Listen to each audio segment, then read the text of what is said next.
Costa Rica tendrá un foro próximamente llamado Pasado, Presente y Futuro de Internet, que lo organiza el Club de Investigación Tecnológica. Por eso es que queremos seguir hablando de tecnología y poner sobre la mesa el tema de inteligencia artificial una vez más. Porque también hay un elemento que es una apreciación que hacía y que salió publicado en el periódico La Nación el magnate irlandés David McCourt, que decía que ve en Costa Rica la posibilidad de que lidere como país una revolución en inteligencia artificial. O sea, vean qué importante, no es cualquier cosa y no la dice cualquier persona tampoco. Tenemos a 3 personas que nos van a hablar de su punto de vista, de cómo aprovechamos esto, cómo lo estamos aprovechando, qué pasó. Humberto Marino, Esteban Jiménez, Daniel Rodríguez, los 3 expertos en el tema. Don Humberto Marino, gerente de Elite, Esteban Jiménez, especialista en ciberseguridad con un posgrado en inteligencia artificial, Daniel Rodríguez, director de Derecho y Política Digital de la firma Esquija. ¿Cómo aprovechamos esto? ¿Cómo lo hacemos? ¿Y qué estamos haciendo también? Porque puede ser que nos diga, es que no estamos haciendo lo suficiente.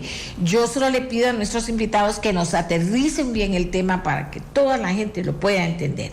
Comenzamos con Humberto Marino. Adelante, buenos días. Sí, buenos días, doña Amelia, y un saludo a los panelistas y a los otros panelistas y a toda la audiencia del programa. Fíjese, doña Amelia, ¿cómo aprovechar la inteligencia artificial? Yo creo que la primera palabra que me viene a la mente es educación.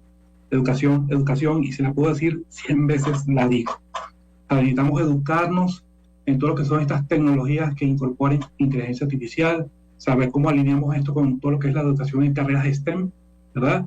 ¿Para qué? Para prepararnos como un capital humano que pueda servir a lo interno y también a lo externo, a las multinacionales que demandan estas habilidades. Y eso, por supuesto, nos va a conllevar una mejor proyección y un aumento de la inversión extranjera y, por supuesto, ¿por qué no? Aumentar las escalas salariales con este tipo de habilidades.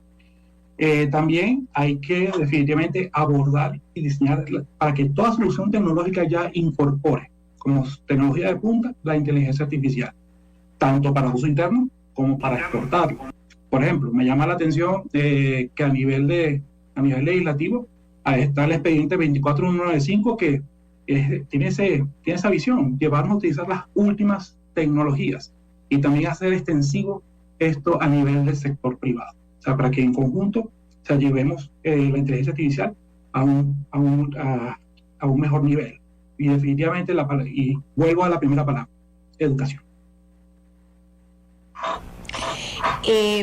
Esteban, ¿qué estamos haciendo aquí en Costa Rica? Porque cuando un señor de esa dimensión dice que podríamos liderar, es porque uno se imagina que estamos súper a la vanguardia o que el resto de países está muy mal. No sé, ¿cómo lo ve usted? Bueno, primero que nada, doña Amelia, un placer estar de vuelta por acá y a todos un saludo, buenos días.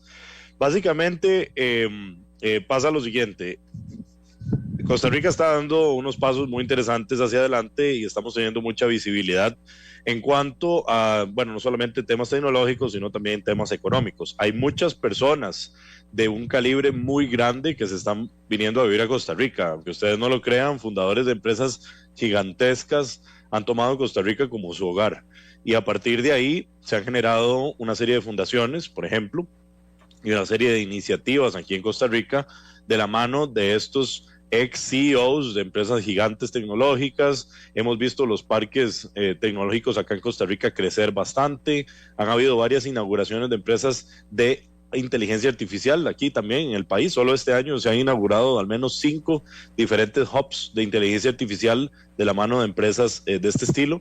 Y estamos viendo, pues, es muy atractiva la oferta costarricense de cultura, seguridad, etcétera.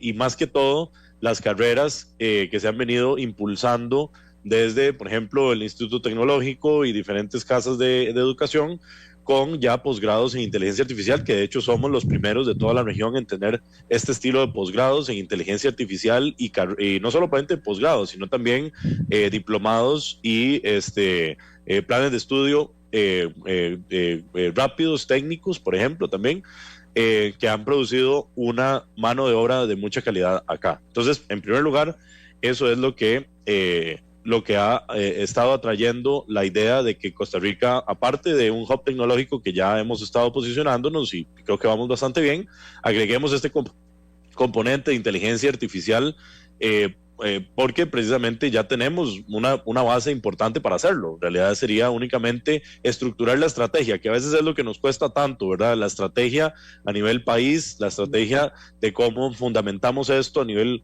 legislativo, cómo le damos base y cómo le ponemos economía a esto para que pueda florecer. Ahí es donde se está ahorita trabajando bastante. Don Daniel, ya la gente comienza a opinar sobre el tema. ¿Qué tenemos que hacer? ¿Qué retos nos plantea la inteligencia artificial? ¿Cómo tenemos que prepararnos? Dice, el uso de tecnologías basadas en inteligencia artificial puede ser una oportunidad para las personas con ideas de negocio. ¿Cómo la manejamos? Adelante. Gracias, doña Amelia, por la invitación y un saludo a la audiencia y a mis compañeros panelistas. Un placer compartir con ustedes sobre ese tema tan importante.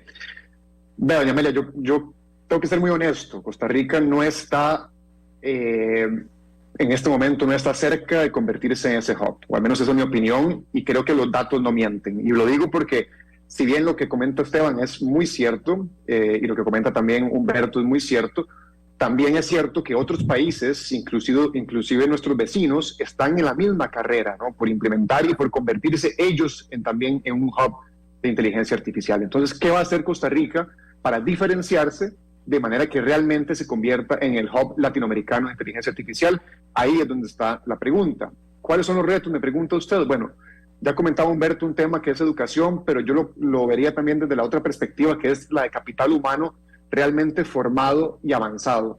No estamos formando profesionales en estas áreas al ritmo que realmente necesitan las empresas, tanto las que invierten en el país desde afuera, como las empresas que queremos fomentar y que se creen con base nacional, ¿no? No hay una verdadera adopción de inteligencia artificial en las empresas, mucho menos en el gobierno, y eso es reflejo también de diferentes informes de la OCDE que han dicho que Costa Rica no es un país que tenga su gobierno realmente digitalizado. Entonces ahí tenemos también un reto muy importante. Temas de infraestructura para inteligencia artificial, doña Amelia, se necesita, y no me van a dejar mentir aquí Esteban y Humberto, se necesita que las empresas que quieran desarrollar tecnología tengan acceso a datos, a muchos datos de calidad que les pueda permitir realizar investigación y desarrollos para solucionar los distintos problemas que pueden enfrentar las empresas y el país en general, ¿no?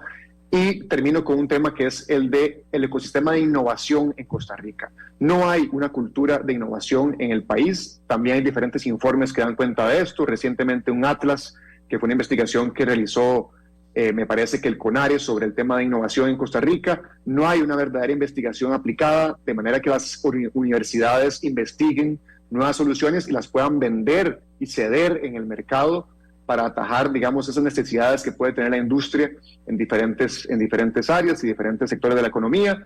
Así que creo que tenemos muchos retos en los cuales trabajar. No quiero ser pesimista, pero es importante que lo hagamos ya porque el tiempo realmente apremia. Humberto, la gente habla de inteligencia artificial. Sabemos exactamente de qué estamos hablando y cómo utilizarla. Hay peligros en la utilización de inteligencia artificial, siempre dentro de esta línea que allá en el otro lado del mundo nos ponen como posible líder de esta materia. Entonces, por eso pregunto, ¿la gente sabe cómo utilizarla? ¿Hay peligros en la utilización y desperdiciarnos en cosas que no son importantes y no prestarle la importancia que podría tener la inteligencia artificial? Y de hecho, doña Mel, si usted recuerda una entrevista pasada, uno de los comentarios que salió es que la inteligencia artificial en sí es una herramienta. es una herramienta y debe regularse el uso que se le da a esa herramienta. De hecho, volviendo más al contexto de esta entrevista, en la entrevista el señor McCord describe a Costa Rica como un país con una población inteligente, educada y amable. La inteligencia y la educación bien motivada, direccionada, nos puede llevar a cubrir los retos que tanto menciona don Daniel, totalmente de acuerdo con él, ¿verdad? En sus opiniones. Y el aspecto de amabilidad también podría traducirse en aspectos de solidaridad y sensibilidad social. Y esto definitivamente está relacionado con los aspectos éticos relacionados con la inteligencia artificial. O sea, la inteligencia artificial es una herramienta que debe ser puesta al servicio del bienestar de la gente. Y para eso se requiere una regulación innovadora, de punta. Eso también es un reto que tenemos ahora. Pero yo sí le doy una visión un poco más optimista que si direccionamos bien los esfuerzos y los talentos, podemos a mediano plazo tener ese liderazgo.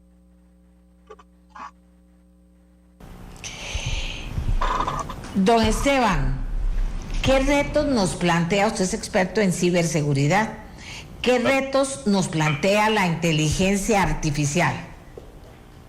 Bueno, vamos a dividir la inteligencia artificial en general en dos partes. La primera va a ser basada, vamos a dividirla según sus capacidades en dos partes.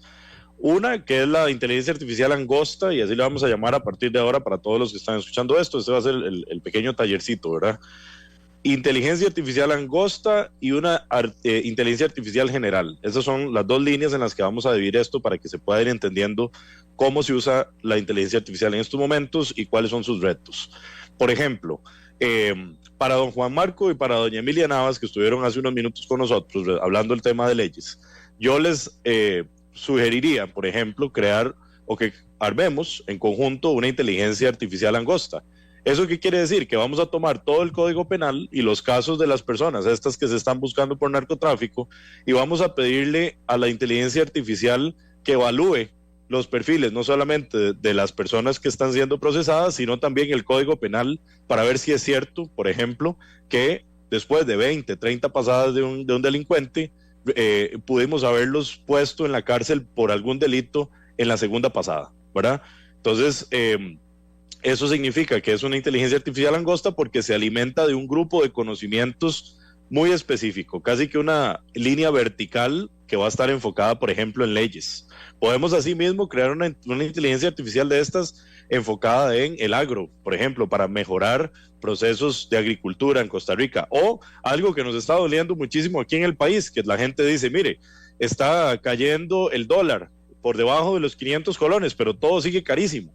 Bueno, pongamos una inteligencia artificial, por ejemplo, a evaluar el modelo económico que está utilizando Costa Rica en estos momentos e incluso alimentar esa inteligencia artificial para entender por qué es que la cadena de suministro en Costa Rica y todo el proceso de lo que se está llevando adelante a nivel de comercial con la modificación del dólar, para poder anticipar no solamente cambios, sino entender cuáles son los sectores más vulnerables.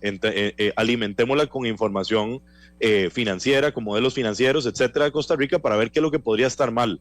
O podríamos utilizar una herramienta basada en capacidades generales, donde le ponemos no solamente información enfocada en un tópico en específico, sino que le vamos a dar habilidades cognitivas.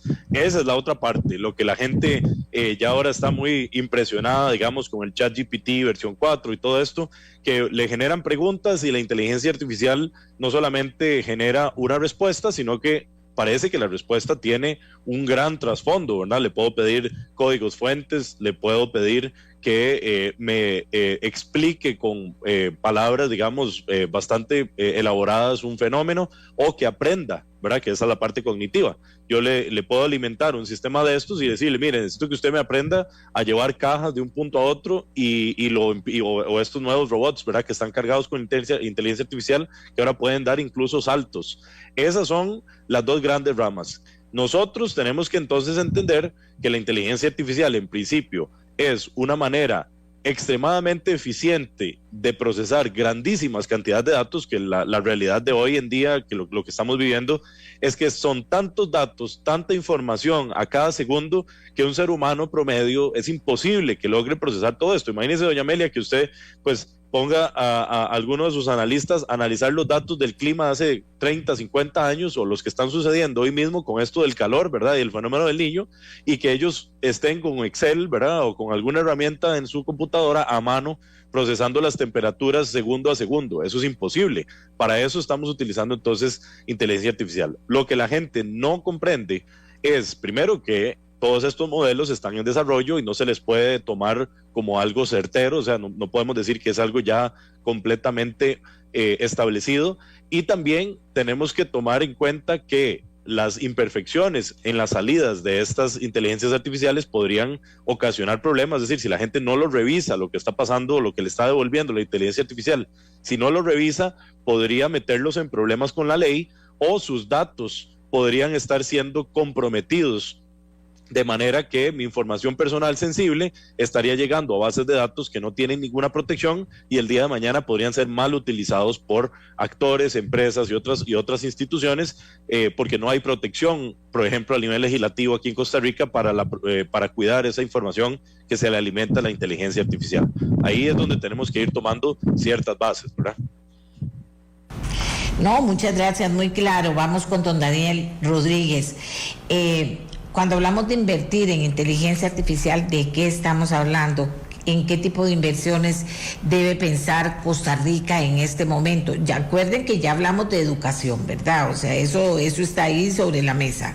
Pero ¿en qué debería pensar Costa Rica? ¿Cuál es el reto más importante, Daniel? Gracias, doña Amelia. Sí, excelente pregunta. Hay que entender algo. Costa Rica es un país importador de tecnología extranjera. No es un país desarrollador de tecnología, ¿no? ¿Eso qué quiere decir? Que tenemos que irnos convirtiendo poco a poco también en un país que desarrolle sus propias soluciones basadas en las necesidades locales, ¿no? Entonces, bueno, Costa Rica tiene sectores que considera estratégicos, por ejemplo, salud, por ejemplo, turismo, por ejemplo, el sector financiero. Hay diferentes sectores que para el país pueden ser estratégicos y en los cuales podríamos comenzar a invertir más para inteligencia artificial. Otro ejemplo, y sé que usted habla mucho, doña Amelia, sobre sostenibilidad. Bueno, la inteligencia artificial requiere muchísima energía para poder desarrollar ese tipo de soluciones. Y por ende, Costa Rica se podría convertir también, ¿por qué no?, en un hub que lo que haga es que ofrezca centros de datos y laboratorios para innovación y para desarrollo de inteligencia artificial que sea comprometida con el medio ambiente. Porque tenemos una matriz energética, como usted bien sabe, que es casi de un 99-98% renovable, y eso es una ventaja que tenemos en comparación con otros países. Entonces, tenemos que comenzar a identificar cuáles son esos sectores que para el país son estratégicos y en los cuales la inteligencia artificial podría convertirse en un valor agregado, ¿no? De hecho, bueno, Esteban daba ejemplos. Yo pienso en el caso de salud, ¿no?, que tenemos una lista de espera de cuántos pacientes que están a la espera, por ejemplo, de una radiografía. Bueno, la inteligencia artificial se podría convertir en un verdadero aliado para ayudar a la caja o a los hospitales a poder sacar esa lista de espera de forma mucho más rápida, porque se convierte en un apoyo para el diagnóstico de los médicos, ¿no? Ahora, evidentemente, como bien decía también tanto Esteban como Humberto, y usted también lo preguntaba anteriormente, hay riesgos éticos, hay riesgos sobre el impacto que puede tener la inteligencia artificial en los derechos humanos, y eso es un tema que se debe poner mucha atención. Vemos cómo cada vez más la sociedad, los gobiernos, las empresas, dependemos más de la inteligencia artificial o le cedemos más poder y más confianza a la inteligencia artificial para tomar decisiones que terminan impactando la vida de las personas. Pensemos, por ejemplo, ese ejemplo de salud, ¿no?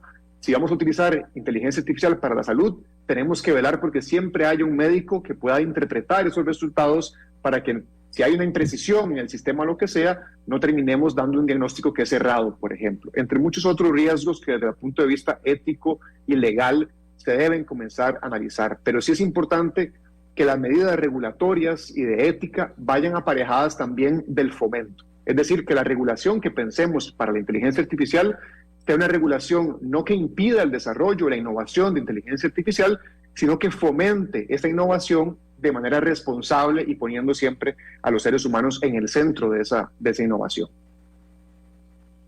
Muchas gracias. Me va a cerrar el tema, y se lo voy a agradecer mucho, me va a cerrar el tema que hemos tocado, que es un tema apenas que está abierto, ¿verdad? Es un tema sobre mucho que hay que hablar.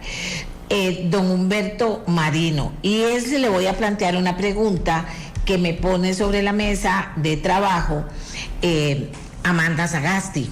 Dice, los expositores plantean usos funcionales y eficientes del uso de inteligencia artificial.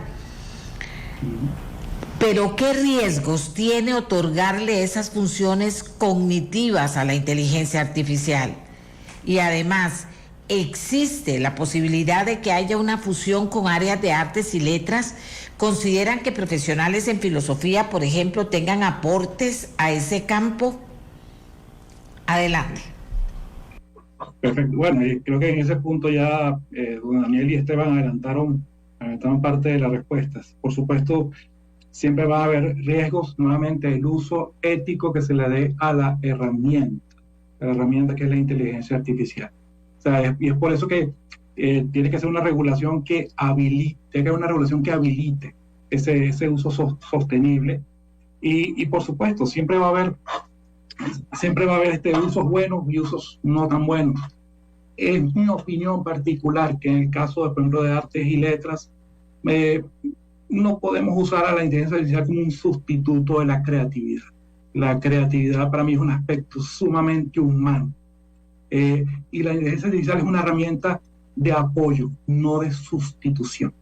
Y así debe fomentarse la educación sobre esto, inteligencia artificial, y alinear la regulación, para que estén bien tomados de la mano. ¿Y para qué? Para que luego las soluciones que importemos o soluciones que podamos producir acá localmente tengan esa visión. Definitivamente comparto la opinión de quien hace la pregunta. O sea, siempre va a haber riesgos con una herramienta tan novedosa como lo ha habido como ha existido con otras herramientas.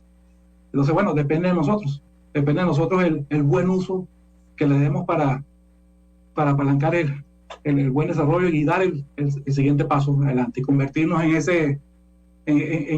ese foco que tanto habla el señor Macor en la entrevista.